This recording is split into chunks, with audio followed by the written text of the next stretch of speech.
पैसे कमी नाहीत, अवेअरनेस कमी आहे. एक सामान्य भारतीय जोडपं होतं, अजय आणि नेहा. दोघही नोकरी करत. महिन्याच्या सुरुवातीला खिशात पुरेसं होतं, पण महिना संपेपर्यंत एकच प्रश्न, पैसे कुठे गेले? एक दिवस नेहाने जपानी ककैबो बद्दल वाचलं. ती म्हणाली, चल अजय, फक्त 30 दिवस एक एक्सपेरिमेंट करूया. तिने एक छोटी डायरी घेतली, 4च गोष्टी लिहिल्या. खर्च झाला का झाला, आवश्यक होता का, आणि पुढच्या वेळी आपण बदल करू शकतो का. पहिले 7 दिवस त्यांना जाणवलं पैसे वाया जात नव्हते, ते लक्ष देत नव्हते. दुसऱ्या आठवड्यात ते समजून खर्च करायला लागले.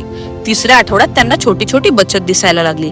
आणि महिन्याच्या शेवटी दोघेही आश्चर्यचकित, आपण एवढं वाचवू शकतो. तेव्हा नेहा म्हणाली, पैसे नाही बदलले, आपण बदललो. ककैबो शिकवते, track your money, transform your life. जर हे रील आवडलं असेल तर हे रील रिपोस्ट करून ठेवा, म्हणजे ते तुमच्या अकाउंटमध्ये सेव्ह राहील. आणि अशीच मोटिवेशन, माइंडसेट बदलणाऱ्या गोष्टी आणि रोजच्या आयुष्यात उपयोगी पडणाऱ्या टेक्निक शिकण्यासाठी या अकाउंटला नक्की फॉलो करा. ककैबोची ही पद्धत तुम्हाला आवडली असेल आणि तुम्ही पण रोजचे खर्च माइंडफुल पद्धतीने करत असाल तर कमेंट मध्ये ककैबो असं जरूर लिहा.